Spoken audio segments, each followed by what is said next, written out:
எல்லாம் நல்ல உற்சாகமாக இருக்கிறீங்களா? சந்தோஷமாக இருக்கிறீங்களா? ஆணுடைய வார்த்தை கேட்க ஆயத்தமாக இருக்கிறீங்களா? ஆமென். நல்ல உற்சாகமாக ஒரு ஹல்லேலூயா சொல்லலாமா? நல்ல மகிழ்ச்சியாக இன்னொரு ஹல்லேலூயா சொல்லலாமா? நல்ல சப்தமாக ஒரு ஹல்லேலூயா சொல்லலாமா? நல்லா 2 கரங்களை அவருக்கு நேராக உயர்த்தி சில நிமிடங்கள் நல்லா அந்நிய பாஷையில் பேச போகிறோம். நல்லா ஜெபிக்க போகிறோம். ஆண்டவரே, நம்முடைய வார்த்தைகளை கேட்க எங்கள் உள்ளங்களை ஆயத்தப்படுத்துவீராக, எங்கள் இருதயங்களை திறந்தருளுவீராக, எங்களோடு கூட பேசுவீராக, வசனத்தின் வாசலை திறந்து கொடுப்பீராக. நல்ல வாய்களை திறந்து 2 நிமிடங்கள் நல்ல ஆவிலை நிறைந்து அந்நிய பாஷையிலே ஜெபிப்போம். ரீபாரா ஹாபாலாகா. உங்கள் சத்தம் எழும்பட்டும், உங்கள் சத்தம் எழும்பட்டும், உங்கள் சத்தம் தேவனுக்கு முன்பதாக கேட்கப்படட்டும். அந்நிய பாஷையிலே ஜெபிக்கிற ஜெபம் தேவ சிங்காசனத்தை எட்டுவதாக. நல்ல இன்னும் சத்தமா விசுவாசிகள் எப்பொழுதெல்லாம் கூடி வருகிறோமோ அப்பொழுதெல்லாம் ஆவியிலே ஜெபிக்க கற்றுக்கொள்ள வேண்டும். நல்ல அந்நிய பாஷையில ஜெபிக்க கற்றுக்கொள்ள வேண்டும். நம்முடைய ஜெப பாஷையை பயன்படுத்த வேண்டும். அதுதான் தேவன் நமக்கு கொடுத்த பெரிய ஜெப பாஷை.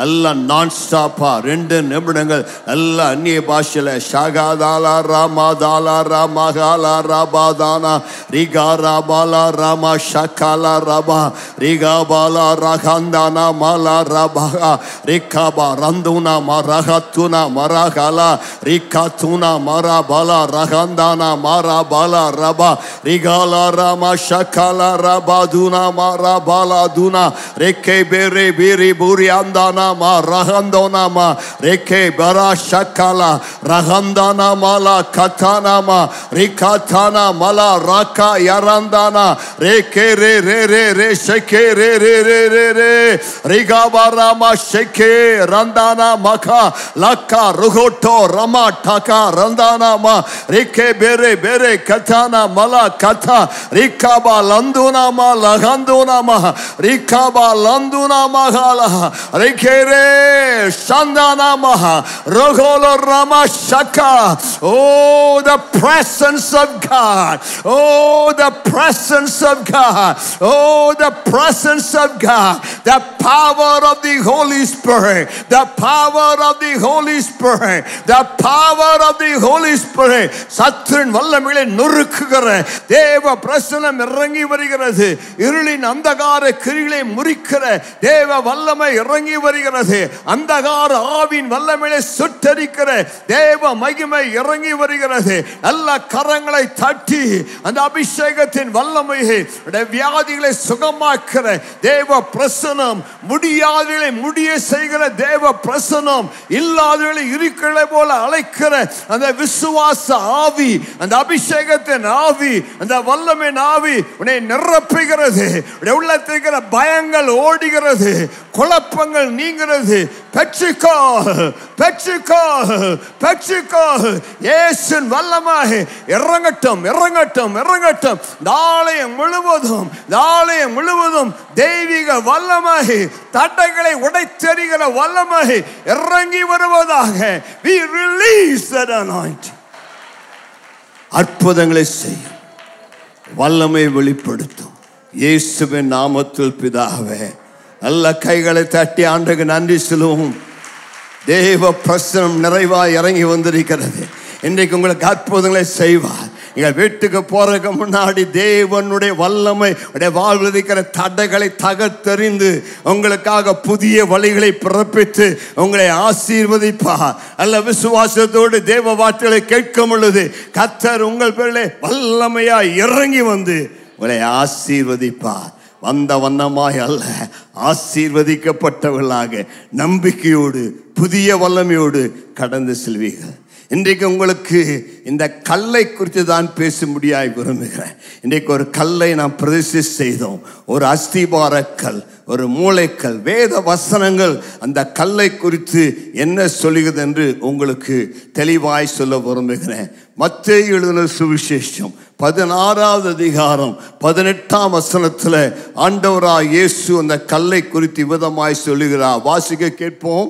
மேலும் நான் உனக்கு சொல்லுகிறேன், நீ பேதுருவாய் இருக்கிறாய், நீ பேதுருவாக இருக்கிறாய். இந்த கல்லின் மேல் என் சபையை கட்டுவேன், பாதாளத்தின் வாசல்கள் அதை மேற்கொள்ளுவது இல்லை. ஒரு ஆமென் சொல்லலாமா? 17ஆம் வசனத்தை வாசிங்க. இயேசு அவனை நோக்கி யோனாவின் குமாரனாகிய சீமோனே, நீ பாக்கியவான், மாம்சமும் இரத்தமும் இதை உனக்கு வெளிப்படுத்தவில்லை, பரலோகத்தில் இருக்கிற என் பிதா இதை உனக்கு வெளிப்படுத்தினார். ஆமென் என்று சொல்லலாமா? பீட்டருக்கு 2 பேர் இருந்தது. எத்தனை பேருங்க? ஒரு பேர் என்ன? சீமோன் கேபா. இன்னொரு பேரு பீட்டர். ஆமா, யோனாவின் குமாரனாகிய சீமோனே என்று ஆண்டவர் அவனை அழைக்கிறார். பிறகு மாம்சம் ரத்தம் உனக்கு வெளிப்படுத்தல, இனி உன் பேர் கேபா பீட்டர் என்று சொல்லி அழைக்கப்படும் என்று தேவன் அவனுக்கு சொல்லுகிறார். இந்த வார்த்தையினுடைய கிரேக்க பதத்தை உங்களுக்கு நான் ஞாபகப்படுத்தும்படியாய் விரும்புகிறேன். ஆமா, பீட்டர் என்கிற வார்த்தைக்கு கிரேக்க பதம் பெட்ராஸ். எல்லாம் சொல்லுங்க, பெட்ராஸ். பெட்ராஸ்ன்னு சொன்னா ஒரு பாறையின் ஒரு சிறிய துண்டு, அல்லாவிட்டால் ஒரு சின்ன கல் என்று சொல்லி அர்த்தம். ஆகவே ஆண்டவர் பேதுருக்கு சொல்லுகிறார், கல், நீ ஒரு கல்லாய் இருக்கிறாய், இல்லை நீ சின்ன ஒரு கல்லாய் இருக்கிறாய் என்று சொல்லி அவனுக்கு சொல்லுகிறார். பிறகு பேதுரு பார்த்து, நீ பேதுருவாக இருக்கிறாய் என்றால் நீ ஒரு சின்ன கல்லாய் இருக்கிறாய் என்று அர்த்தம். பிறகு அடுத்த வார்த்தை சொல்றார், இந்த கல்லின் மேல். எல்லாம் சொல்லுங்க, இந்த கல்லுங்கிறது பீட்டர் அல்ல, பீட்டருங்கிறது சின்ன கல். அது ஒரு கல்லுடைய ஒரு சின்ன பகுதி, சின்ன குட்டி கல். ஆனால் இந்த கல் என்பது அதற்கு கிரேக்க வார்த்தை பெட்ரா. எல்லாம் சொல்லுங்க, என்னங்க பெட்ரானா? பெரிய பாறாங்கல், கண்மலை. அப்போ அந்த பெட்ரா யாரு? அவதான் இயேசு கிறிஸ்துவா இருக்கிறார். பீட்டர் சொன்ன கொஞ்ச நேரத்துக்கு முன்னாடி சொன்னானல்ல, நீர் ஜீவனுள்ள தேவனுடைய குமாரனாகிய கிறிஸ்து, அதுதான் பெட்ரா. பீட்டர் அப்படின்னா பெட்ரா சின்ன கல்.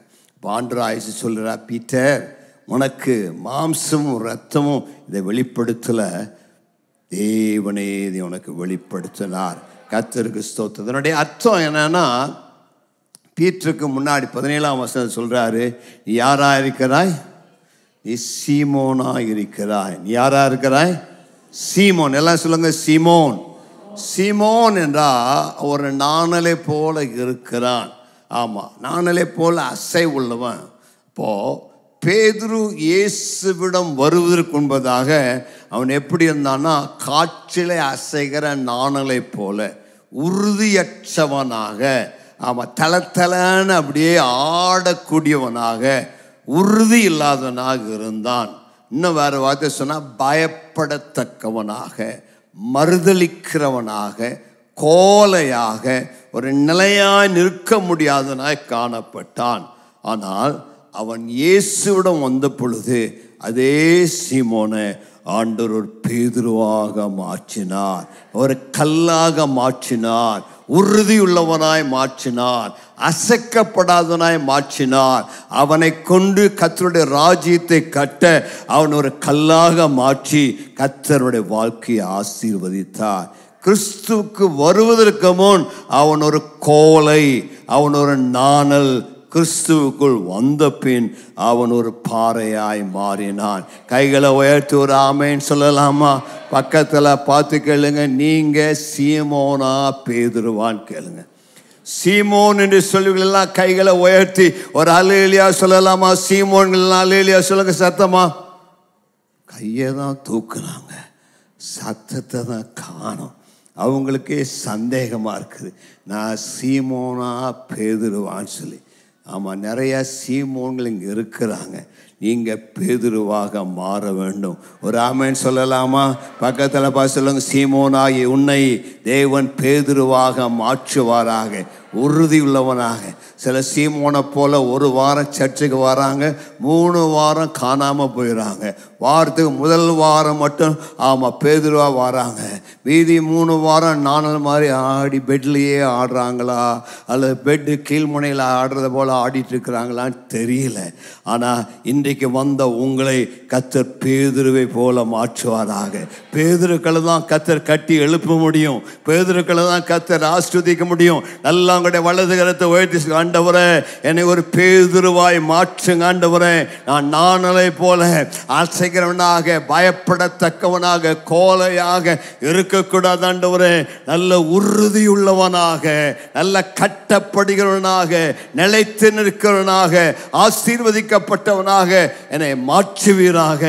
அதுதான் நம்முடைய ஜெபமாக இருக்க வேண்டும். ஏனென்றால் இயேசு கிறிஸ்துவின் மேலே, இயேசு கிறிஸ்துவாய கற்பாரின் மேலே தேவனுடைய திருச்சபை கடந்த 2000 ஆண்டுகளாக கட்டப்பட்டு வருகிறது. நல்ல கையை உயர்த்தி சொல்லுங்க, இயேசுவே நீரே என் கண்மலை ஐயா, நீரே என்னுடைய கற்பார ஆண்டவரே. யாரெல்லாம் இயேசுவிடத்தில் வருகிறார்களோ அந்த கற்பாறையின் மேலே, அந்த கண்மலையின் மேலே நீ கட்டப்படுவாய். அந்த கற்பாறையின் மேல் நீ கட்டப்படுவாய். ஆனால் நீ அசைக்கப்படுவதில்லை. நீ உறுதியாயிருப்பாய், நீ ஆசீர்வாதமாக இருப்பாய். அது உறுதியான அஸ்திபாரமாக, உறுதியான வாழ்க்கையாக காணப்படும். இயேசுவிடம் யார் வந்தாலும் தேவன் வாழ்க்கையை கட்டி எழுப்புவார். ஒரு ஆமென் சொல்லலாமா? பக்கத்திற்கு கை கொடுத்து, இன்னைக்கு நீங்க இயேசுவிடம் வந்திருக்கிறீங்க. இயேசுவிடம் வந்த உங்க வாழ்க்கையை பேதுருவை கட்டி எழுப்புனது போல ஓகோன்னு கட்டி எழுப்புவார். பாருங்க, ஒரு உறுதியான அஸ்திபாரம் இருந்தால் தான் அந்த வாழ்க்கை கட்ட முடியும். அஸ்திபாரம் சரியில்லைன்னா கட்ட முடியாது. அஸ்திபாரம் சரியில்லைன்னா கட்ட சரிஞ்சு விழுந்துடும். இன்னைக்கு நிறைய கட்டணங்கள் சரிஞ்சு விழுது. மெட்ராஸில் சதுப்பு நிலத்தில் பில்டிங் கட்டக்கூடாதுன்னு கோர்ட் ஆர்டர் போடுறான். ஏன்னா கேரளாவில் இந்த மாதிரி சதுப்பு நிலத்தில் கட்டினாங்க, பெரிய மாடியா, அது திடீர்னு கீழே விழுந்துருச்சு. இன்னைக்கு நிறைய பேர் சதுப்பு நிலத்தில் சரியான பாறை இல்லாத இடத்துல கட்டுறாங்க. ஒரு கட்டணம் கட்டுனா பாறை கிடைச்சாதான் கட்டடம் கட்டுவாங்க. நம்முடைய கற்பாறை இயேசுவா இருக்கிறார். கையை உயர்த்தி செல்லாம, என்னுடைய வாழ்க்கை மண்ணு மேல கட்டப்படலையா, மணல் மேல கட்டப்படல. என்னுடைய வாழ்க்கை கற்பாறை ஆகிய, கண்மலை ஆகிய, அசைக்க முடியாத இயேசுவின் மேல என்னுடைய வாழ்க்கை கட்டப்பட்டிருக்கிறபடினால நான் வாழ்ந்திருப்பேன், நான் சுகமா இருப்பேன், நான் ஆசீர்வாதமா இருப்பேன். அந்த பேதுருவுக்கு இந்த கல்லை பற்றி நல்லா தெரியும். அதனால தான் 1 பேதுரு 2வது அதிகாரத்தில் கல்லை பற்றி ஒரு அழகான பிரசங்கத்தை எழுதி வச்சிருக்கிறார். அதுலேருந்து தான் இன்றைக்கி உங்களுக்கு சத்தியத்தை போதிக்க போகிறேன்.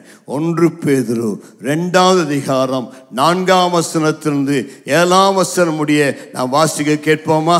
மனுஷரால் தள்ளப்பட்டதாயினும் தேவனால் தெரிந்து கொள்ளப்பட்டதும் விலையேற பெற்றதுமாயிருக்கிற ஜீவனுள்ள கல்லாகிய அவரிடத்தில் சேர்ந்தவர்களாகிய நீங்களும் ஜீவனுள்ள கற்களைப் போல ஆவிக்கேற்ற மாளிகையாகவும் இயேசு கிறிஸ்து மூலமாய் தேவனுக்கு பிரியமான ஆவிக்கேற்ற பலிகளை செலுத்தும்படிக்கு பரிசுத்த ஆசாரிய கூட்டமாகவும் கட்டப்பட்டு வருகிறீர்கள். அந்தபடியே இதோ தெரிந்து கொள்ளப்பட்டதும் விலையேற பெற்றதுமாயிருக்கிற மூளைக்கல்லை சீயோனில் வைக்கிறேன், அதன் மேல் விசுவாசமாய் இருக்கிறவன் வெட்கப்படுவதில்லை என்று வேதத்திலே சொல்லி இருக்கிறது. ஆகையால் விசுவாசிக்கிற உங்களுக்கு அது விலையேற பெற்றது. கீழ்ப்படியாமல் இருக்கிறவர்களுக்கோ வீட்டை கட்டுகிறவர்களால் தள்ளப்பட்ட பிரதான மூளைக்கல்லாகிய அந்த கல் இடறுதற்கு ஏதுவான கல்லும் விழுதற்கு ஏதுவான கண்மலையும் ஆயிற்று. ஒரு ஆமென் சொல்லலாமா? ஏசாயா 28:16 நாம் வாசிக்க கேட்போம். ஏசாயா தீர்க்கதரிசி இந்த கல்லை குறித்து பல 1000 ஆண்டுகள் முன்பதாக, 700 இயேசு பிறப்பதற்கு 700 ஆண்டுகள் முன்பதாக இயேசு பற்றி சொன்ன தீர்க்கதரிசன வார்த்தை. ஆதலால் கர்த்தராகிய ஆண்டவர் உரைக்கிறதாவது, இதோ அஸ்திபாரமாக ஒரு கல்லை நான் சீயோனிலே வைக்கிறேன், அது பரிசுத்தப்பட்டதும் விலையேற பெற்றதும் திட அஸ்திபாரம் உள்ளதுமான மூளைக்கல்லா இருக்கும், விசுவாசிக்கிறவன் பதறான். பேதுரு இந்த வார்த்தைகளை தான் தன்னுடைய நிருபத்தில் சொல்லுகிறார். இன்னும் ஒரு ஆதாரமாய் இன்னொரு வசனத்தை வாசிக்க கேட்போம். 118வது சங்கீதம் 22 23 வசனத்தை வாசிங்க. வீடு கட்டுகிறவர்கள் ஆகாதென்று தள்ளின கல்லேன் மூளைக்கு தலைக்கல்லாயிற்று, அது கர்த்தராலே ஆயிற்று, அது நம்முடைய கண்களுக்கு ஆச்சரியமாயிருக்கிறது. கைகளை உயர்த்தி ஒரு ஆமென்னு சொல்லலாமா? இந்த கல்லுகளை குறித்து அநேக சத்தியங்களை சொல்லலாம். ஒரு 7-8 கல்லை உங்களுக்கு இன்னைக்கு வேகமாக ஞாபகப்படுத்த முடியாது விரும்புகிறேன். பேதுரு சொன்ன வார்த்தையிலிருந்தும் ஏசியா தீர்க்கதரிசன புத்தகத்திலிருந்தும் அந்த கல்லுகளை நான் உங்களுக்கு ஞாபகப்படுத்துகிறேன். முதலாவதாக 1 பேதுரு 2:4 சொல்லப்பட்ட வண்ணமாக, 118ஆம் சங்கீதம் 22 சொல்லப்பட்ட வண்ணமாக, இந்த கல் தள்ளப்பட்ட கல். எல்லாம் சொல்லுங்க. இந்த கல் புறக்கணிக்கப்பட்ட கல். ஏற்கனவே சொன்ன அந்த கல் என்பது இயேசுவை குறிக்கிறது. கல் பெட்ரா, கண்மலை, பெரிய பாறை. இந்த பாறையாகிய கல் இயேசுவை குறிக்கிறது. இந்த இயேசுவாகிய கல் இந்த உலகத்தில் வந்த பொழுது அவர் தேவகுமாரனாய் இருந்தும் அவரை மக்கள் ஏற்றுக்கொள்ள மறுத்தார்கள். ஒரு கூட்டம் ஜனத்தினர் அவரை வேண்டாம் என்றார்கள், அவரை சிலுவையில் அறையும் என்றார்கள், அவரை புறக்கணித்தார்கள். யோவான் எழுதின சுவிசேஷம் 1ஆம் அதிகாரம் 10 11 வசனத்தில் 3 கூட்டத்தாரை குறித்து யோவான் அழகாக எழுதுகிறார். வாசிங்க. அவர் உலகத்தில் இருந்தார், உலகம் அவர் மூலமாய் உண்டாயிற்று, உலகமோ அவரை அறியவில்லை. உலகமோ அவரை அறியல. தன்னை உண்டாக்கின உலகம், இயேசுதான் உலகத்தையே உண்டாக்கின சிருஷ்டிகர்த்தர். ஆனா அந்த உலகம்னா உலகத்தின் மக்கள் அவரை அறியல. அவர் யாருன்னு அவங்களுக்கு தெரியாதனால அவர் ஏற்றுக்கொள்ள மறுத்தார். இந்த தேவாதி தேவன் பரலோகத்திலிருந்து பூமிக்கு மனுக்குமாரனாய் இறங்கி வந்தார் ரட்சிக்க. ஆனால் உலகம் அவரை அறியவள். உலகத்தை உண்டாக்கி சிருஷ்டிக்க. 2வது அடுத்த வசனம் வாசிங்க. அவர் தமக்கு சொந்தமான இடத்தில் வந்தார். அவருக்கு சொந்தமானவர்களோ அவருக்கு சொந்தமானவர்களோ அவர் ஏற்றுக்கொள்ளவில்லை. இயேசு இந்த உலகத்துல மனிதனா பிறக்க ஒரு கற்பம் தேவைப்பட்டது. ஆகவே யூத குலத்தில் வந்தார். யூத குலத்தில் இயேசு பிறந்தாலும் ஆனால் இயேசுவை யூதர்கள் ஏற்க மறுத்தார்கள். இந்த யூதர்கள் தான் சொன்னா, இந்த இயேசு வேண்டாம், எங்களுக்கு பரபாஸ் போதும், இயேசுவை சிலுவையில் அறைங்கள் என்று இயேசுவை தள்ளிவிட்டார்கள். இயேசுவை புறக்கணித்தார்கள். இயேசுவை கொலை செய்ய மலையிலிருந்து கீழே தள்ள முயற்சித்தார்கள். இயேசு வேண்டாம் என்று அவரை பரிகசித்தார்கள், சிலுவைக்கு ஒப்பு கொடுத்தார்கள். ஆகவே தான் ஏசியா தீர்க்கதரிசி அதை தீர்க்க தரிசனமாய் ஏசியா 53 உரைத்தார். 2ஆம் வசனத்தில் அவர் புறக்கணிக்கப்பட்டவர், அவர் அசட்டை பண்ணப்பட்டவர், அவர் முகத்தை பார்க்க விரும்பல, அருவருக்கப்படத்தக்கவரை போல காணப்பட்டார். அவரை முகத்தை நம்ம எண்ணாமல் இருந்தோம். இவ்விதமாய் ஆண்டவராய் இயேசு தள்ளப்பட்ட கல்லாய், புறக்கணிக்கப்பட்டவராய், எல்லாராலும் ஒதுக்கப்பட்டவராய், நிந்தை அடைந்தவராய் காணப்பட்டார். ஆனால் அப்போஸ்தலர் 4ஆம் அதிகாரத்தில் அப்போஸ்தலனாகிய பேதுரு விதமாய் சொல்லுகிறார். வாசிங்க. 4:11. வீடு கட்டுகிறவர்களாகிய உங்களால் அற்பமாய் எண்ணப்பட்ட அவரே மூளைக்கு தலைக்கல்லானார். வீடு கட்டுகிறவர்களால் அற்பமாய் எண்ணப்பட்ட அவரே என்னானாரு? தலைக்கு மூளைக்கல்லானார். பேதுரு சொல்லும் பொழுது 1 பேதுரு 2:4 சொல்லும் போது அவர் தள்ளப்பட்ட கல்லாய் இருந்தாலும் தேவனால் தெரிந்து கொள்ளப்பட்ட கல்லாய் மாறினார். கையை உயர்த்தி ஒரு ஹல்லேலூயா சொல்லலாமா? எல்லாம் வரை தள்ளி போட்டாங்க, இவர் வேண்டான்ட்டாங்க. ஆனால் இங்கே அப்போஸ்தலனாகிய பேதுரு சொல்லுகிறார். அப்போஸ்தலர் 4:11 1 பேதுரு 2 அவர் சொல்லுகிறார், இந்த தள்ளப்பட்ட கல்லு தலைக்கு மூளை கல்லாயிற்று, இது கர்த்தராலே ஆயிற்று, இது நம்முடைய கண்களுக்கு ஆச்சரியமா இருக்கிறது. யூதர்கள்லாம் அந்த இயேசு வேண்டாம் புறக்கணித்தாங்க, அவரை சிலுவையில் அறைந்தாங்க, அவரை கொலை செய்து அவரை பூமியில் அடக்கம் பண்ணினாங்க. அவ்வளவுதான் முடிஞ்சு நினைச்சாங்க. ஆனால் தேவாதி தேவனோ இயேசுவை அநாதி காலத்துக்கு முன்பதாய் தெரிந்து கொண்டவர் அந்த கல்லறையிலிருந்து 3ஆவது நாள் உயிரோடு கூட எழும்ப செய்து அவரை எல்லாருக்கும் தலைவராக, தேவாதி தேவனாக, ராஜாதி ராஜனாக, கர்த்தாதி கர்த்தனாக சபையிலே எபேசியர் 1ஆம் அதிகாரம் கடைசி வசனம் வசனத்தில் சொல்லப்பட்ட வார்த்தையின்படி எல்லாவற்றுக்கும் மேலாக அவர் உயர்ந்திருக்கத்தக்கதாக எல்லாவற்றுக்கும் மேல சபையாகிய தலைக்கு அவரை தலையாக தந்தார். எல்லாம் நம்முடைய பாதத்துக்கு கீழாக இருக்கிறது. எல்லாங்கிற வார்த்தை எபேசியர் 1 பலமுறை வருகிறது. இப்பொழுது இயேசுதான் எல்லாவற்றுக்கும் எல்லாமானவர், எல்லாவற்றுக்கும் மேலானவர், எல்லாவற்றிலும் உயர்ந்தவர். அவர்தான் தலையாகிய கல்லாய் இருக்கிறார். நல்ல கைகளை உயர்த்து இயேசுவுக்கு நல்ல ஒரு துதிய ஸ்தோத்திரத்தை ஏறெடுப்போமா? தள்ளப்பட்ட கல் எப்பொழுது தலைக்கல், எப்பொழுது அவரே மூளைக்கல், எப்பொழுது அவரே எல்லாவற்றுக்கும் தெரிந்து கொள்ளப்பட்ட ஒரு கல். நம்ம வாழ்க்கை கூட அப்படிதான் இருக்கலாம். நம்ம எல்லாரும் தள்ளி இருக்கலாம், கிறிஸ்தவன் ஒதுக்கி இருக்கலாம், வேண்டான்னு ஒதுக்கி இருக்கலாம்.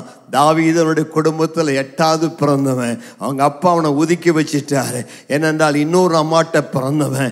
தாவீத வேண்டான்னு ஒதுக்கப்பட்டான். ஆனால் அந்த ஒதுக்கப்பட்ட, புறக்கணிக்கப்பட்ட, தள்ளப்பட்ட தாவீதை தேவன் தெரிந்தெடுத்து அவனுடைய சிங்காசனத்தில் உட்கார வைத்த தேவன். உங்கள் வாழ்க்கையில் நீங்கள் தள்ளப்பட்டவளை போல ஒதுக்கப்பட்டவளாக இருந்தால் நீங்கள் தேவனால் தெரிந்து கொள்ளப்பட்டவர்கள்.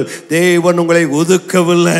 நீங்க எல்லாரும் உங்களை கைவிட்டிருக்கலாம், ஆனால் தேவன் உங்களை தெரிந்து கொண்டு உடைய வாழ்க்கையிலே ஒரு உன்னத நோக்கத்தை வைத்திருக்கிறார் என்பதை மறந்து விடாது. ஒரு அழகான கதை சொல்லுவாங்க. 118 சங்கீதம் 22, 23 வருகிற வசனத்திற்கு யூதர்களுடைய அந்த புத்தகத்தில் ஒரு அழகான கதை உண்டு. இந்த கதை என்ன சொல்லுகிறேன்னு சொன்னால், சாலமோன் தேவாலயத்தை கட்டும் பொழுது அந்த தேவாலயத்தை கட்டுகிற இடத்துல கல்லை செதுக்கக்கூடாது. அந்த சத்தம் கேட்கக்கூடாது, ஒளியின் சத்தம் ஆலயத்தை கட்டிய இடத்தில் கேட்கக்கூடாது என்று சொல்லி அவன் அதுக்குன்னே ஒரு பெரிய கல் குவாரி ஒன்று ஏற்படுத்தி அந்த கல் குவாரியில் அந்தந்த சைஸுக்கேற்ற கல்லுகளை வெட்டி அந்த ஒவ்வொரு சைஸ் கல்லு மேலே ஒரு நம்பர் எழுதி இந்த கல்லை இந்த இடத்துல வையின்னு சொல்லி இந்த கல் குவாரின்னு அனுப்புவாங்க. அப்படி அனுப்பும்போது ஒரு கல்லை நம்பர் போடாமல் அனுப்பிட்டாங்க. அப்போது அந்த பில்டர்ஸ் அந்த கல்லெல்லாம் இந்த நம்பர் படி வரிசையாக எடுத்து வைக்கிறாங்க. ஆனால் வைக்கும் போது இந்த ஒரு கல் வருது. இந்த கல்லை எங்கே வைக்கிறேன், எங்கே வச்சாலும் அந்த கல் ஃபிட் ஆக மாட்டேங்குது. என்னடா அந்த கல் ஏதோ தப்பாக அனுப்பிட்டாங்க போல், இந்த கல் எங்கே ஃபிட் ஆகலைன்னு சொல்லி அந்த கல்லை தள்ளி விட்டாங்க. இந்த கல் தள்ளி விட்டோன்னே அது நேராக போய் பள்ளத்தில் போய் விழுந்துருச்சு. அவங்க பாட்டுக்கு பிஸியாக கட்டிட்டு இருக்கிறாங்க. இப்போ அந்த கட்டடத்தை கட்டி இந்த மூளைக்கல், முக்கியமான கல் மூளைக்கல் வைக்கும்போது இந்த மூளைக்கல்லை தேடுறாங்க, எங்குமே கிடைக்கல. எல்லா கல்லையும் அங்கே போய் வச்சு பார்க்குறாங்க, எந்த கல்லுமே ஃபிட் ஆகலை. இன்னும் எந்த கல்லை வச்சாலும் இந்த மூளையில் ஃபிட் ஆக மாட்டேங்குதுன்னு யோசிச்சப்போ தான் திடீர்னு அவங்களுக்கு ஞாபகம் வந்துச்சு. ஒரு கல் இருந்துச்சுல்ல, அதை வேண்டான்னு தள்ளி விட்டோம்ல, அது அங்கே பள்ளத்தில் போய் உருண்டு விழுந்துச்சுல, அந்த கல்லை போய் எடுத்துகிட்டு வாங்கன்னாங்க. அந்த கல்லை எடுத்துகிட்டு வந்து வச்சா அது கரெக்டாக ஃபிட் ஆயிடுச்சு. ஆகவே தான் சங்கீதக்காரன் சொல்லுகிறான், தள்ளப்பட்ட கல் அதுவே தலைக்கு மூளைக்கல் ஆயிற்று, எது கத்தராலே ஆயிற்று. நம்முடைய கண்களுக்கு ஆச்சரியமாக இருக்கிறது. நல்லா தான் கையை உயர்த்தி ஒரு ஹல்லேலூயா சொல்லுங்களேன். உங்கள் வாழ்க்கையில் உங்களை தள்ளி போட்டிருக்கலாம், ஆனால் ஒரு நாள் வரும் உங்களை தேடி வருவாங்க. உங்களை தேடி வந்து உங்களை ஆண்டவர் அழைக்கிறார். நீ தான் எங்களுக்கு தேவையும்பாங்க. உங்களை கொண்டு போய் இந்த இடத்துல வச்சா எல்லாம் சரியாய் நடக்கும். அதுதான் தேவனுடைய அனாதி நோக்கம். இன்னைக்கு நீ தள்ளப்பட்டவன போல் இருந்தாலும் கர்த்தர் தேடி வந்து உனக்குரிய இடத்துல உனக்குரிய நேரத்தில் உன்னை எங்க வைத்து அழகுபடுத்தக்கூடியவராக இருக்கிறார். பேதுரு மீண்டும் அந்த 1 பேதுரு 2:4 சொல்லும் பொழுது வாசிங்க, மீண்டும் இருக்கா? மனுஷரால் தள்ளப்பட்டதாய் இருந்தாலும் தேவனால் தெரிந்து கொள்ளப்பட்டதும் விலையேற பெற்றதுமாயிருக்கிற தேவனால் தெரிந்து கொள்ளப்பட்டதும் விலையேற பெற்றதுமாயிருக்கிற ஜீவனுள்ள கல்லாகிய ஜீவனுள்ள கல். எல்லாம் சொல்லுங்க, என்ன கல்லுங்க? இப்ப இந்த கல் 3வது ஜீவனுள்ள கல்னு சொல்றாரு. இது தள்ளப்பட்டது, தெரிந்து கொள்ளப்பட்டது, இப்போது ஜீவனுள்ள கல். இங்கேயா கல்லுக்கு ஜீவன் இருக்குதா? கல்லுக்கு அடித்தா வலிக்குமா? கல் எதாவது பண்ணால் அதுக்கு எதாவது ஆகுமா? கல் ஒரு அக்ரிணை, செத்த கல், அதில் ஜீவன் இருக்காது. ஆனால் இங்கே பேதுரு சொல்லும் பொழுது இந்த கல் ஜீவனுள்ள கல் என்று சொல்லுகிறார். நல்ல கையை உயர்த்தி சப்தமாக ஒரு ஹல்லேலூயா சொல்லலாமா? உலகத்தில் இருக்கிற எல்லா கல்லுகளும் செத்த கல்லுகளாய் இருக்கலாம். ஆனால் ஆண்டவராய் இயேசுவை குறித்து வேதவசனம் சொல்லும் பொழுது அவர் மரித்தார், அடக்கம் பண்ணப்பட்டார். ஆனால் 3வது நாளிலே தேவனுடைய ஜீவன் அந்த கல்லுக்குள்ளாய் இறங்கி வந்தபடினாலே அவர் உயிரோடு கூட எழுந்தார். ஆகவே இப்பொழுது அவர் ஜீவனுள்ள கல்லாக இருக்கிறார். அல்லேலூயா. ஆகவே தான் இயேசுவை நாம் ஜீவனுள்ளவர் என்று அழைக்கிறோம். ஏனென்றால் மரித்தேன், ஆனாலும் இதோ சதா காலையிலும் உயிருள்ளவராய் இருக்கிறேன் என்று திருவுளம் பற்றுகிறார். நம்முடைய ஆண்டவராய் இயேசு ஜீவனோடு கூட இருக்கிறார். அவர் உயிர் உள்ளவர். அவர்தான் சபையின் அஸ்திபாரக்கல், அவர்தான் சபையின் மூலைக்கல், அவர்தான் ஜீவனுள்ள கல். ஆகவே ஜீவனுள்ள தேவனிடத்தில் நாம் கூடி வந்திருக்கிறோம். அதைத்தான் ஏசியா தீர்க்கதரிசி சொன்ன வார்த்தை வாசிக்க கேட்டோம். ஏசியா 28:16 இந்த கல்லை குறித்து ஏசியா 4 காரியங்களை சொல்லுகிறார். என்ன சொல்லுகிறார்? முதலாவது பரீட்சிக்கப்பட்ட கல், 2வது விலையேறப்பட்ட கல், 3வதாக அஸ்திபாரக்கல், 4வதாக தலைக்கல் அல்லது மூளைக்கல். ஒரு ஆமென் சொல்லலாமா? சொல்லுவீங்களா? முதலாவது என்ன கல்? பரீட்சிக்கப்பட்ட கல். 2வது என்ன கல்? விலையேறப்பட்ட கல். 3வது என்ன கல்? அஸ்திபாரமாகிய கல். 4வது ஆமா சியோனிலே திட அஸ்திபாரமான ஒரு கல்லை வைக்கிறேன். சியோன் என்பது தேவ பிரசனம், அது இயேசுவை குறிக்கிறது. அந்த தேவ பிரசனத்தில் இருக்கிற அந்த கல் யார்? பரீட்சிக்கப்பட்ட கல். ஆமா, தேவ பிரசனத்தில் வர கல்லை ஆண்டவர் நல்லா பரிசோதித்து தான் வைக்கிறார். அந்த கல் எதையும் தாங்கும், எல்லாத்தையும் செய்ய முடியும். இந்த கல்லை யாராலும் தொட முடியாது, அசைக்க முடியாது. இயேசுவை குறித்து சொல்லும் பொழுது எபிரேயர் 4:15 சொல்லப்படுகிறது, எல்லாவற்றிலும் நம்மை போலவே சோதிக்கப்பட்டும் பாவமில்லாத பரிசுத்தராய் இருக்கிறார். ஆகையால் சோதிக்கப்படுகிற உனக்கு உதவி செய்ய வல்லவராய் இருக்கிறார். அதுதான் பரீட்சிக்கப்பட்ட கல். ஒரு கார், புதிய காரை வெளியிடுறதுக்கு முன்னாடி அந்த காரை பயங்கரமாக டெஸ்ட் பண்ணுவாங்க. மலையில் ஓட்டுவாங்க, பாறையில் ஓட்டுவாங்க, அந்த மேலே பாரத்தை போடுவாங்க, அதை டேஷ் பண்ணுவாங்க, அதை உருண்டு உலை செய்வாங்க, அதை உடையதான் பார்ப்பாங்க, உள்ள உட்கார்ந்துருக்கிறதுக்கு ஏதாவது ஆபத்து ஏற்படுதான் பார்ப்பாங்க. அந்த காரை அல்லது மோட்டர் பைக்கை டெஸ்ட் பண்ணுறதுக்கு என்னெல்லாம் செய்யக்கூடாதோ அத்தனையும் செஞ்சு பார்ப்பாங்க. அத்தனையும் செஞ்சு அதெல்லாத்தையும் தாங்கினான்னு சொல்லுவாங்க, இந்த கார் பாதுகாப்பான கார், இது டெஸ்டட் அண்ட் ப்ரூவ்ட், கேரண்டி கொடுக்குறோன்னு சொல்லி இந்த கேரண்டி கொடுப்பாங்க. அதை போல தான் ஆண்டவராக இயேசுவை இந்த உலகத்துக்கு ஒரு மனிதனாக வந்த பொழுது எல்லாவற்றிலும் சோதிக்கப்பட்டார். நம்மை போல என்ன பாடுகள், பாவங்கள், உபத்திரங்கள், வியாதிகள், சோதனைகள், துன்பங்கள் எல்லாவற்றையும் தாங்கினார். அது எல்லாவற்றையும் ஜெயித்தார். அவரை பரிசேயர்கள் சோதித்து பார்த்தாங்க, பிசாசு சோதித்து பார்த்தான், பிலாத்து சோதித்து பார்த்தான், எல்லாமே சர்டிஃபிகேட் கொடுத்தாங்க. இவர்கள் ஒரு குற்றத்தையும் நான் காணேன். குற்றம் இல்லாதவர், பாவம் இல்லாதவர், பரிசுத்தர், எல்லாராலும் நிரூபிக்கப்பட்டவர். ஆகவே தான் அவர் பரீட்சிக்கப்பட்ட கல். கையை உயர்த்தி சொல்லுங்க, என் இயேசு நம்பப்படத்தக்கவர், அவர் நித்தியமானவர், எல்லாவற்றிலும் சோதிக்கப்பட்டவர், எல்லாவற்றிலும் பரீட்சித்து பார்க்கப்பட்டவர். ஆகவே தான் நான் அவரை நம்ப முடியும். இயேசுவை போல இந்த உலகத்தில் வேற யாரையும் யார் இதுவரைக்கும் பரீட்சித்து பார்த்தது கிடையாது. என் இயேசு ஒருவர் தான் எல்லாவற்றிலும் பரீட்சிக்கப்பட்டும் அவர் இன்னும் உறுதி உள்ளவராக, அசைக்கப்பட முடியாதவராக இருக்கிறார். உங்கள் வாழ்க்கையில் கூட சில நாம சமயத்தில் பரீட்சைகள் வருது. எதற்காக? உங்களை நிரூபிக்கும்படியாக, நீங்கள் உறுதியுள்ளவர்களாக இருக்க என்பதை காண்பிக்கும்படியாக தான் தேவன் உங்களை பரீட்சைக்கு உட்படுத்துகிறார். பரீட்சைக்கு நில்லாதவன் அவன் உறுதியுள்ளவன் அல்ல. ஆகவே தான் சோதனைகள், துன்பங்கள் வந்தாலும் தைரியமாக நிற்க வேண்டும். 2வதாக அவர் வெளியேறப்பட்ட கல். கையை உயர்த்தி சொல்லுங்க, இயேசு வெளியேறப்பட்ட. நல்லா தான் சொல்லுங்களேன், கையை உயர்த்தி. உன் நேசர் இதனால் விசேஷமானவர். நல்லா கையை சேர்த்து சொல்லுங்க, என் நேசர் அவர் லீலி புஷ்பத்திலும் சாரோனின் ரோஜாவிலும் 1000-10,000 சிறந்தவர். என் நேசர் இயேசுவை போல ஒரு நேசர் இந்த உலகத்தில் இல்லை. அவரை போல் என்னை நேசிக்கக்கூடியவர்கள், அவரை போல எனக்கு உதவி செய்யக்கூடியவர்கள், அவரை போல கருசனை, இரக்கம், அன்பு, தயவு நிறைய நிறைந்தவர்கள், உருக்கம் நிறைந்தவர்கள் ஒருவரும் கிடையாது.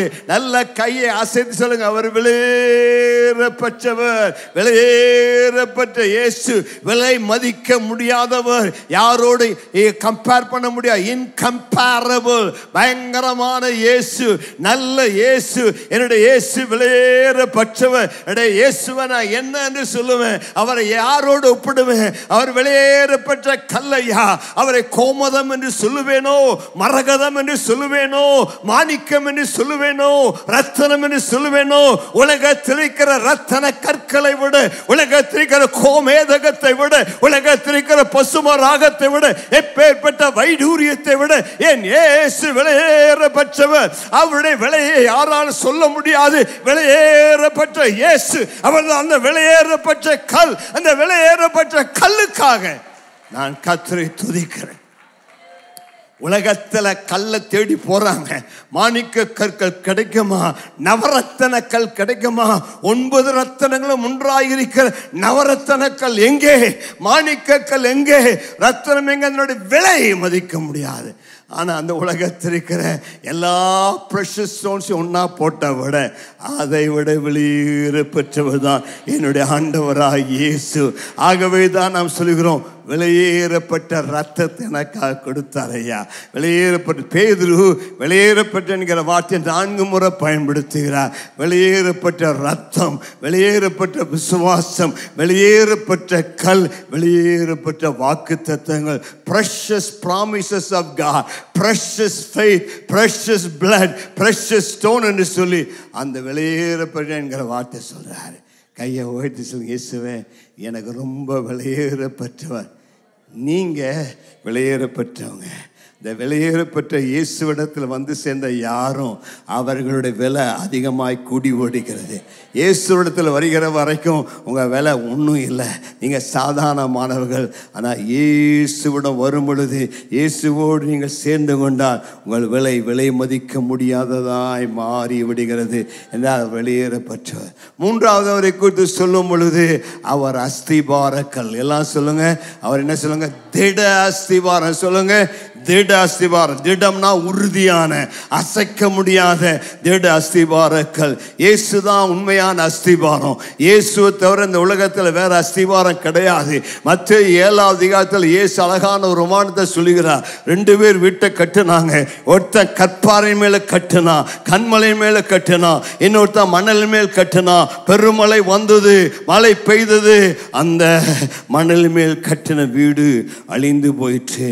ஆனா கற்பாறை மேல் கட்டின வீடு நிலைத்து நின்றது. ஹல்லேலூயா. இந்த உலகத்தில் அநேக மனிதர்கள் இன்றைக்கு வீட்டை கட்டுகிறார்கள், வாழ்க்கை கட்டுகிறார்கள், குடும்பத்தை கட்டுகிறார்கள், தொழிலை கட்டுகிறார்கள், பிசினஸை கட்டுகிறார்கள். எதன் மேல் கட்டுகிறார் என்று சொன்னால், மணலின் மேலே, பணத்தின் பேரில். நாளைக்கு ஸ்டாக் மார்க்கெட் இப்படி இருக்குன்னு சொல்லி, ஸ்டாக் மார்க்கெட்ல ஏஐ வந்தோடனே அம்பானுடைய பங்கு குறைஞ்சிருச்சு, எல்லாம் குறைகுது. சிலருடைய பங்கு ஒன்றும் இல்லாமல் போயிடுது. ஒரே நாள லாஸ். எங்கேயா பணத்தை, எங்கேயா அவனோட வீட்டை கட்டின? ஸ்டாக் மார்க்கெட்டில். தங்கத்து மேலே கட்டுறாங்க, ஏறுது இறங்குது. என்னைக்கு டுஷன் போதோ தெரியாது. அதுக்கு தான் தங்கத்தை இப்போ சர்ச்சு கொடுத்தீங்கன்னா காணிக்கையில் சர்ச்சாது கட்டலாம். ஆமாம், நீ வச்சினா என்னைக்கு இறங்கும் ஏறும் ஒன்றும் சொல்ல முடியாது. ஆமாம், இன்றைக்கு மக்கள் மணலின் மேல் தங்களுடைய எதிர்காலத்தை கட்டுகிறார்கள். வாழ்க்கையை அவர்கள் விதமான காரியத்தை கட்டுறாங்க. மணல் மேல் கட்டுகிற வாழ்க்கை. புயல் வந்தால் போகும், பென்ஸ் கார், 4 வீடு 5 வீடு. ஒரு கேன்சர் வரட்டும், எல்லா வீட்டையும் விற்று ஓட்ட ஆண்டையாக மாறாங்க. பணம் கேன்சர் கொடுக்க முடியல, ஹார்ட் ப்ராப்ளம், எவ்வளோ லட்சங்கள் செலவு, அதை கொடுக்க முடியல, நான் வீட்டை விற்கிறான், எல்லாத்தையும் விற்கிறான். நீ வாழ்க்கையே போகுது, என்ன பிரயோஜனங்கிறான்? மணல் ஐயா. படிப்பு ஒரு மணல், பணம் ஒரு மணல், ஜாதி ஒரு மணல், சொத்துக்கள் ஒரு மணல், எல்லாம் மணல். ஆனால் நான் நிற்கும் அஸ்திபாரம் இயேசுவாகிய கற்பாறை. என்னை விட்டு பணத்தை எடுத்துக்கொள், என்னை விட்டு எல்லாவற்றையும் எடுத்துக்கொள், என் இயேசு மட்டும் எனக்கு விட்டு என்ன எடுத்தால் என் வாழ்க்கை அசையாது. காரணம், இயேசுவாகிய கண்மலை மேலே கட்டப்பட்டிருக்கிறேன். இயேசுவாகிய கண்மலையோடு என்ன வந்தாலும் அது நல்லது. இயேசுவாகிய கண்மலை இல்லாமல் நீ உலகத்தையே வச்சிருந்தாலும் அதெல்லாம் அசைக்கப்படும். அசைக்கப்படுகிற நாட்களில் நாம் வந்திருக்கிறோம். கர்த்தருக்கு ஸ்தோத்திரம் உண்டாவதாக. பக்கத்திற்கு கொஞ்சம் அசைச்சு சொல்லுங்க, நீங்க அசைக்கப்படாத கண்மலையின் இடத்துல வாங்க. நீங்கள் அசைக்கப்படுவதில்லை. உங்க வாழ்க்கை கண்மலை மேல் கட்டப்படுவதாக, உறுதியுள்ள வாழ்க்கையாக இருப்பதாக, நிலையான வாழ்க்கையாக இருப்பதாக. நம்பிக்கையற்ற ஐஸ்வர்யத்தின் மேல உங்கள் நம்பிக்கை வைப்பதை விட நிலையான இயேசு மேல உங்கள் நம்பிக்கை வைக்கும் பொழுது நீங்கள் ஆசீர்வாதமாக இருப்பீர்கள். இயேசு வாழ்வின் அஸ்திபாரமாக இருப்பாயானால் நீ வெட்கப்பட்டு போவதில்லை, நீ கைவிடப்படுவதில்லை, நீ தளர்ந்து போவதில்லை. காற்று வீசினாலும் புயல் வந்தாலும் நீ அசைக்கப்படுவதில்லை. ரோமர்கள் நிருபம் 9 32 33 வாசிங்க. எண்ணத்தினால் என்றால் அவர்கள் விசுவாசத்தினாலே அதை தேடாமல் நியாயப்பிரமாணத்தின் கிரியைகளினாலே தேடினபடியால் அதை அடையவில்லை. இடறுதற்கான கல்லில் இடறினார்கள். இதோ இடறுதற்கான கல்லையும் தவறுதற்கான கண்மலையையும் சீயோனில் வைக்கிறேன். அவரிடத்தில் விசுவாசமாய் இருப்பவன் எவனோ அவன் வெட்கப்படுவதில்லை என்று எழுதியிருக்கிறபடியாயிற்று. இடறுவதற்கு ஏதுவான கண்மலை, தவறுவதற்கு ஏதுவான கண்மலை, விசுவாசிப்பதற்கு ஏதுவான கண்மலை. சிலர் இயேசுனா இடறி போறாங்க. இயேசுனா எனக்கு வேண்டாங்கிறாங்க. தச்சனுடைய குமாரன் எனக்கு எதுக்கு, யூதருடைய தெய்வம் எனக்கு எதுக்கு, கிறிஸ்துவருடைய தெய்வம் எனக்கு எதற்கு, இயேசு வேண்டாம். அவர் ஏழைகளின் தெய்வம், கீழ்ஜாதியின் தெய்வம். இயேசு ஆகிய கண்மலையில் இடறி போகிறார்கள். பரிசேயர் சதுசேயர் இந்த இயேசுவை வேண்டான்னு ஒதுக்குனாங்க. ஆனால் யாரெல்லாம் இந்த இயேசுவை வேண்டான்னு ஒதுக்குறார்களோ அவருடைய வாழ்க்கை இடறி போகும். அவள் இடறுவதற்கு ஏதுவாக இடறினாக. அவளை மறுபடியும் தூக்கி விட முடியாது. இந்த கல் யார் மேல் விழுமோ அது அவளை நொறுக்கி போடும். இந்த கல் யாரை இந்த கல் மேலே விடுறாங்களோ அவன் நொறுங்கி போவான். அதற்கு பதிலாக இந்த ஜீவனுள்ள கல்லாக இயேசுவிடம் வந்து, ஐயா என் வாழ்க்கை கட்டுங்க, உங்கள் மேலே நம்பிக்கை வைக்கிறேன்னா நீ வெட்கப்பட்டு போவதில்லை. ஹல்லேலூயா. மீண்டும் உங்களை சொல்லுகிறேன், இயேசு மேல யார் நம்பிக்கை வைத்தாலும் அவர்கள் நிச்சயமாய் வெட்கப்பட்டு போவதில்லை, அவள் கைவிடப்படுவதில்லை. இயேசுவிடத்தில் வந்த ஒருவரையும் அவர் இதுவரை கைவிட்டதாக சரித்திரம் கிடையாது. இயேசுவை நம்பினவர்களை அவர் தூக்கி விடுகிறார், அவருடைய வாழ்க்கையை கட்டி எழுப்புகிறார். இயேசுவாய் அஸ்திபாரத்து மேல் ஒருவன் கட்டப்படுவானால் அவன் மேல மேல மேல உயர உயர மேலே சென்று கொண்டே இருப்பான். அவனுடைய வளர்ச்சிக்கு எல்லையே கிடையாது. இயேசு நல்லவர். அவர்கள் அவரை நோக்கி பார்த்து பிரகாசம் அடைந்தார்கள். அவர்கள் முகங்கள் வெட்கப்படவில்லை. அன்பு சகோதரா, அன்பு சகோதரிய, இன்றைக்கு அழைக்கிறேன், இயேசுவாய் அஸ்திபாரத்தின் மேல உங்க வாழ்க்கை கட்டுங்க, உங்க வாழ்க்கை ஆசீர்வதிக்கப்படும். இயேசுவாய் அஸ்திபாரத்தின் மேல உங்க குடும்பத்தை கட்டுங்க, உங்க பிள்ளையுடைய வாழ்க்கையை கட்டுங்க, உங்க வியாபாரத்தை கட்டுங்க. நீங்கள் நிலைத்திருப்பீர்கள், நீங்கள் சித்தி பெறுவீர்கள், நீங்கள் செய்வதெல்லாம் வாய்க்கும், நீங்கள் ஆசீர்வாதமா இருப்பீங்க. கண்மலையாகிய இயேசு, கையை வைத்து சொல்லலாமா?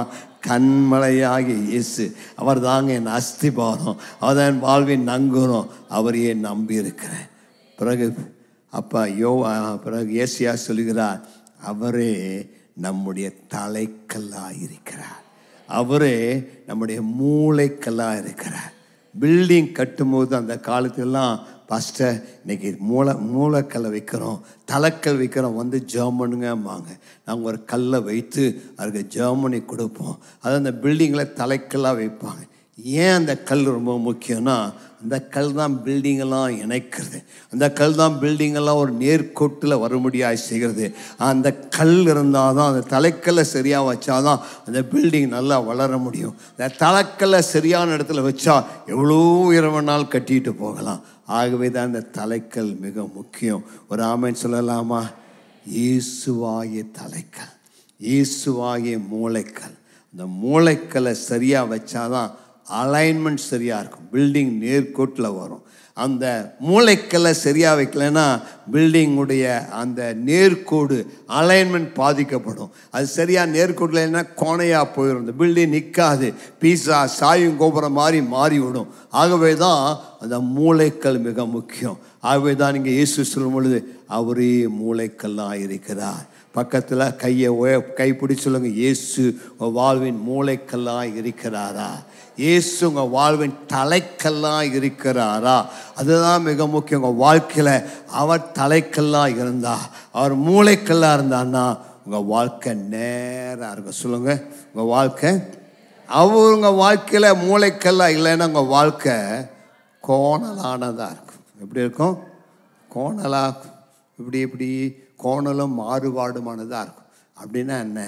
இயேசுவை நான் பார்த்து என் வாழ்க்கையை நான் சரிப்படுத்திக் கொள்ள வேண்டும். என் கல்யாண வாழ்க்கையில் இயேசு, என் பிஸ்னஸ் வாழ்க்கையில் இயேசு, அவர் தான் மூளைக்கல். அவரோடு என் வாழ்க்கை நேர்கோட்டில் இருந்தால் என் வாழ்க்கை ஆசீர்வாதமாக இருக்கும். என்னுடைய குடும்ப வாழ்வில் இயேசு மூளைக்கல்லாக இருக்கிறாரா?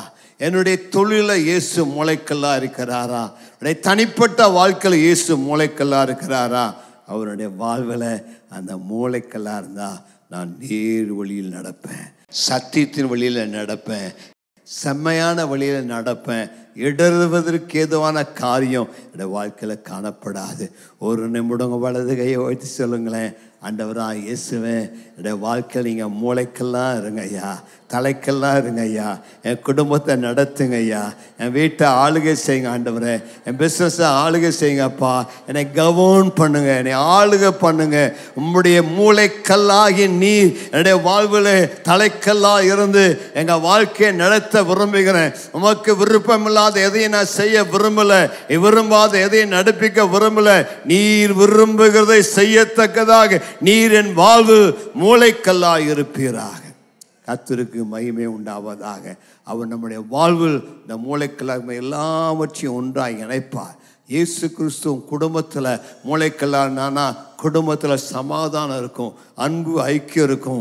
இயேசுவின் மூளைக்கல்லாக இருப்பாரானால் நீங்கள் சபையில் எல்லாரோட ஐக்கியமாக இருப்பீங்க. யூதனையும் கிரேக்கனையும் ஒன்றாக இணைக்கிறவர், படித்தவனையும் படியாதவனையும் இணைக்கிறவர், ஏழைகளையும் பரதேசிலையும் ஒன்றாக இணைக்கிறவர் இயேசு சபையில் இருப்பார் என்றால் எந்த பட்சபாதம் இருக்காது, எல்லாம் ஒன்றாக இருப்போம். பக்கத்திற்கு கைகூட்டு சொல்லுங்க, நீங்கள் கிறிஸ்துவுக்குள் என்னோடு இணைக்கப்பட்டிருக்கிறீங்க. சொல்லுங்க, ஒரே சரீரமாக இணைக்கப்பட்டிருக்கிறீங்க. பக்கத்தில் பார்த்து சொல்லுங்களேன், நல்லா சிரிச்சிட்டு சொல்லுங்களேன், நீ வேறு நான் வேறு அல்ல, நீ என்ன ஜாதியோ நான் என்ன ஜாதி அது முக்கியம் இல்லை. நீயும் நானும் இயேசுவின் ரத்தத்தினால ஒன்றாக ஒரே சரீரமாக இணைக்கப்பட்டிருக்கிறோம். நானும் நீயும் இயேசு கிறிஸ்துவுக்குள் ஒரு மாளிகையாக ஒரு சரீரமாக இணைக்கப்பட்டிருக்கிறோம். நீ எந்த ஊர் எனக்கு தெரியாது, நீ எந்த ஜாதி எனக்கு தெரியாது, உன்னுடைய காரியம் பின்னணி என்ன எனக்கு தெரியாது. ஆனா ஒன்று மட்டும் எனக்கு தெரியும், இயேசு ரத்தத்தால் கழுவப்பட்டவன், இயேசுவால் தெரிந்து கொள்ளப்பட்டவன், இயேசுவால் அழைக்கப்பட்டவன், இயேசுவினுடைய சரீரத்தில் நீ ஒன்றாக இணைக்கப்பட்டபடினால பக்கத்தில் பாச நீ தான் என் சொந்தம் சொல்லுங்க. என் சொந்தக்காரனை விட நீ தான் எனக்கு சொந்தம், நீ தான் என் அக்கா, நீ தான் என் தங்கச்சி, நீ தான் என் தம்பி, நீ தான் எனக்கு சொந்தம். உன்னை தவிர வேற சொந்தத்தை நான் பாராட்டுறது இல்லை. இயேசுவின் ரத்தத்தினால நான் மீட்கப்பட்டு ஒரே சரீரமாக ஒரே கட்டடமாக ஒரே மக்களாக நாம் இணைக்கப்பட்டிருக்கிறோம். அதுதாங்க கிறிஸ்துவ வாழ்வில் மிக முக்கியமான சத்தியம். இயேசு கிறிஸ்துவுக்குள் நீ வந்து விட்டால் நீ ஜாதி பார்க்க கூடாது, நீ நாள் ஆள ஊரை, ஆமா எந்த ஊரு எந்த ஜாதின்னு கேட்க கூடாது. கேட்டா நீ பரலோகத்துக்கே போக மாட்டாய். ஒரு ஆமென்னு சொல்லுங்களேன். ஆமா, எதுக்கு நமக்கு? நான் இயேசுவின் ஜாதி.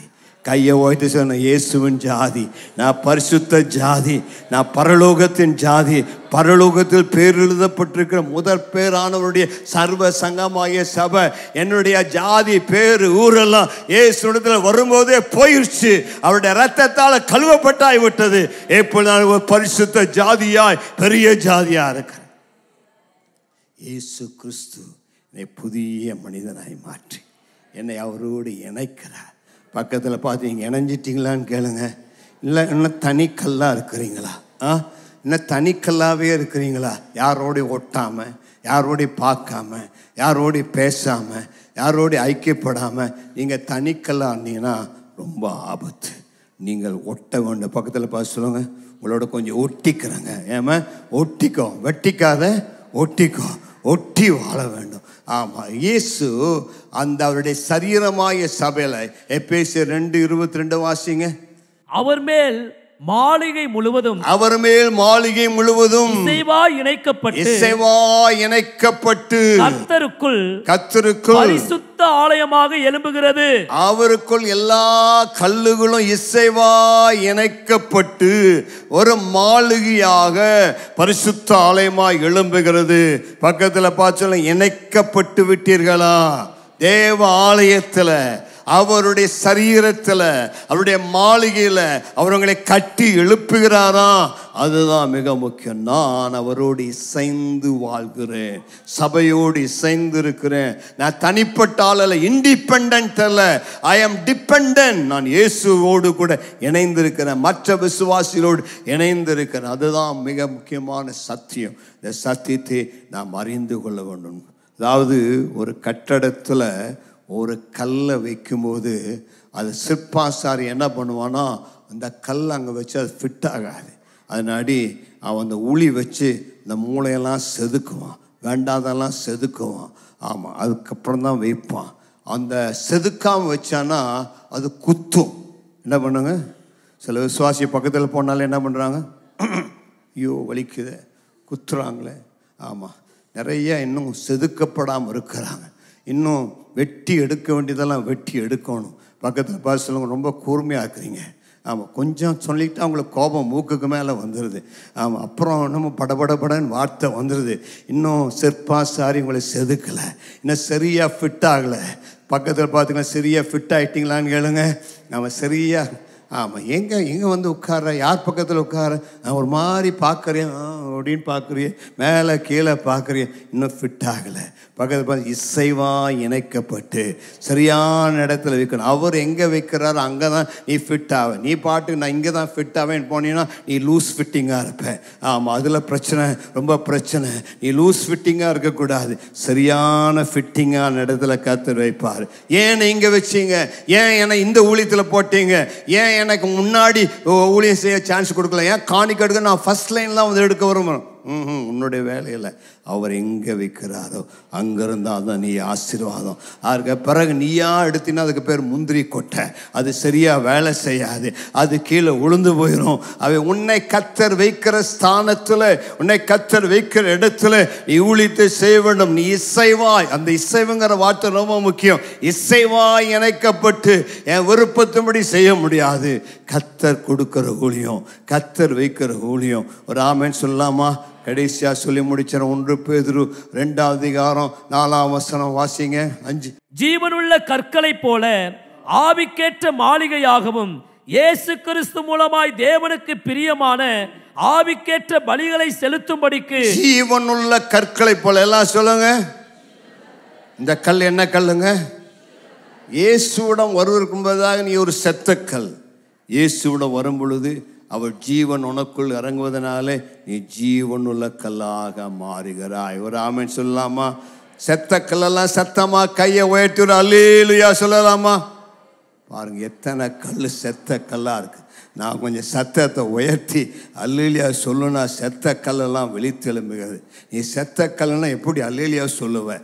ஆமாம், சில கல்லெல்லாம் செத்த கல் அல்லேலூயா கூட சொல்லாது, அமைதியாக இருக்கும், வாயே திறக்காது, வந்து உட்கார்ந்த இடத்துல உட்கார்ந்துட்டு போயிடும். அது செத்த கல்.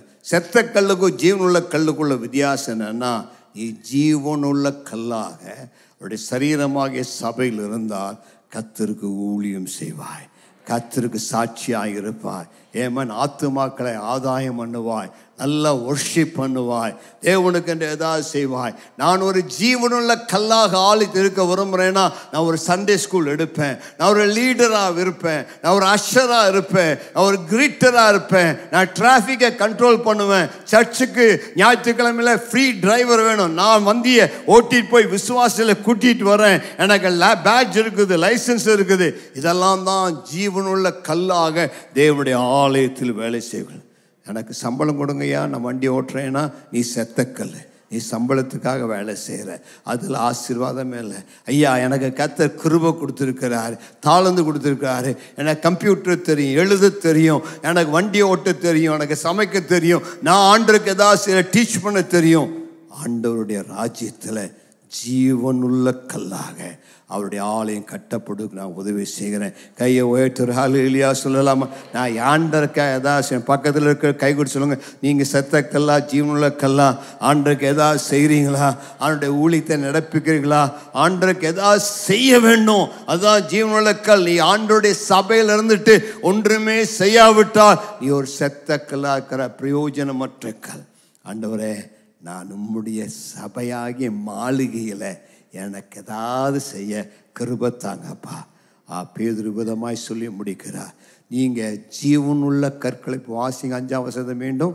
ஜீவனுள்ள கற்களை போல, ஜீவனுள்ள கற்களை போல ஆவிக்கேற்ற மாளிகையாக, ஆவிக்கேற்ற மாளிகையாக இயேசு கிறிஸ்து மூலமாய், இயேசு கிறிஸ்து மூலமாய் தேவனுக்கு பிரியமான, தேவனுக்கு பிரியமான ஆவிக்கேற்ற பலிகளை செலுத்தும்படிக்கு, ஆவிக்கேற்ற பலிகளை செலுத்தும்படிக்கு பரிசுத்த ஆசாரிய கூட்டமாக கட்டப்பட்டு வருகிறீர்கள். ஆசாரிய கூட்டமாக கட்டப்பட்டு வருகிறீர்கள். ஒரு ஆமென் சொல்லலாமா?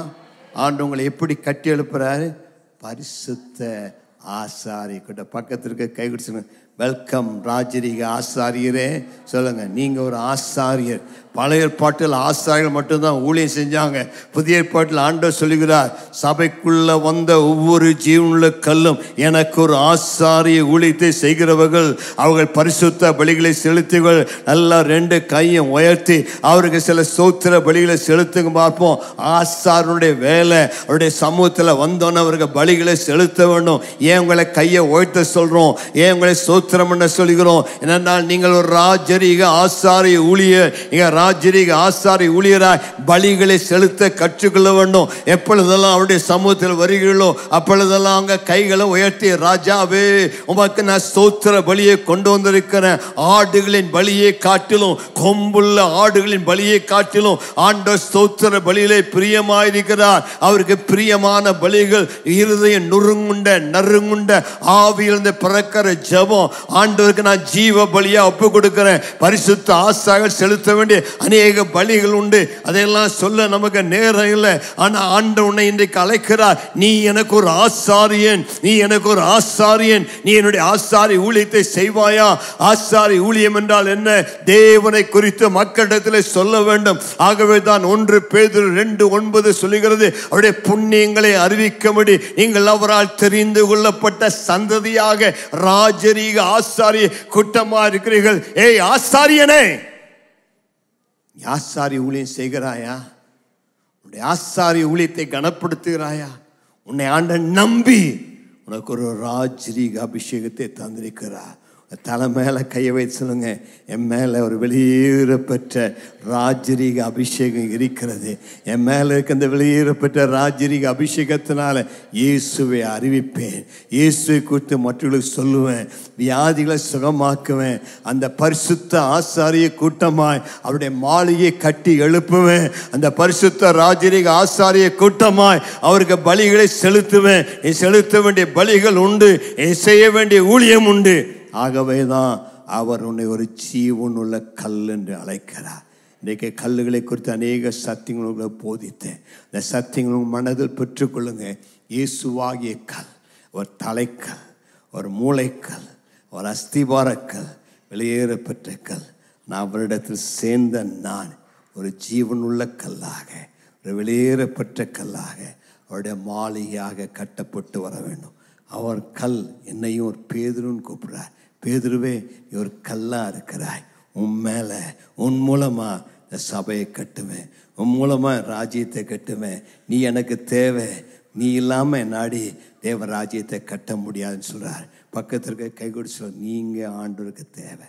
சொல்லுங்களேன், நீங்க அவருடைய ராஜ்யத்தை கட்ட, அவருடைய மாளிகையை கட்ட நீங்க தான் அவருக்கு தேவை. உங்களை பெயர் சொல்லி அழைத்திருக்கிறார். சொல்லுங்க, ஏய் பேதுருவே, ஏய் தெபோராலே, ஏய் எஸ்தரே, ஏய் ரூத்தே, ஏய் பீட்டர், ஏய் ஜான், நீங்க ஆண்டவருக்கு தேவை. உங்களை கொண்டு உங்கள் மூலமாய் செய்ய வேண்டிய வேலை உங்கள் மூலமாக தான் அவர் செய்வார். உங்களை எல்லாம் அவராடு ஒன்றும் செய்ய முடியாது. அவருடைய மாளிகை கட்ட நீங்க தேவை. நீங்க செய்யலைன்னா உங்க இடம் காலியா இருக்கும். உங்கள் இடம் அந்த இடத்துல வெறுமையாக இருக்கும். நீங்கள் சொல்வேன், ஆண்டவரே என்னை தெரிந்து கொண்டிரையா, என்னை வெளியேறப்பட்டு நான் தெரிந்து கொண்டுகிறேன். நான் உமக்காக உம்முடைய சித்தத்தை நிறைவேற்ற இதோ வருகிறேன். என்ன செய்யணும்ப்பா சொல்லுங்கப்பா, செஞ்சிடுறேன். எழுந்து நில்லுங்க பார்ப்போம். நல்லா 2 கைகளும் உயர்த்தி ஆண்டுக்கு நம்ம அர்ப்பணிப்போம். கொயர் மேலே வருவாங்க. ஒரு பாடலை பாடும்போது பாஸ்டமா வந்து நம்ம ஜெபத்தில் நடத்துவாங்க. நல்லா 2 கைகளும் உயர்த்தி ஆண்டுக்கு நம்ம ஒப்பு கொடுப்போமா? ஆண்டவரே, ஜீவனுள்ள கல்லாய் உம்மிடத்தில் வருகிறேன். உம்மிடத்தில் நான் கட்டப்பட விரும்புகிறேன். உன்னுடைய வாழ்க்கை உடைந்து போயிருக்கிறதா? வாழ்க்கை தள்ளப்பட்டதா இருக்கிறதா? வாழ்க்கை கைவிடப்பட்டதா இருக்கிறதா? இயேசு ஒன்றை ஓடிவா. இன்னைக்கு உன் வாழ்க்கை அவர் எடுத்து கட்டுவார். உன்னை உயர்த்துவார். உன் வாழ்க்கை ஸ்திரப்படுத்துவார். உடைந்து போன வாழ்க்கை திரும்ப கட்டப்படும். நானலை போல வாழ்க்கை அவர் நல்ல உறுதியான பாறையாய் மாற்றி எழுப்ப வல்லவர். 2 நிமிடங்கள் வலது கருத்தை உயர்த்தி நல்லா ஆண்டுக்கு உங்களை அர்ப்பணிங்க பார்க்கலாம். ஆண்டவரே, உம்மிடத்தில் வருகிறேன். இன்னைக்கு என்னை ஒரு ஜீவனுள்ள கல்லாய் மாற்றுங்கப்பா. உடைய அபிஷேகம் எனக்குள்ள இறங்கட்டும். நமக்காக ஊழியத்தை செய்ய பலப்படுத்துங்க. ஆவின் வல்லமையினால் நிரப்புங்க. ஆண்டவரே, என்னை பலப்படுத்துங்க. உடைய கரங்களை என்னை ஒப்பு கொடுக்கிறேன்னு சொல்லி ஆண்டவருக்கு நம்ம ஒப்பு கொடுப்போம். நல்ல ஜெபத்தோடு கூட நம்ம ஒப்பு கொடுத்து ஜெபிப்போம். ஷாலா ராபாதியாம் தூனாமா. ஹalleluya.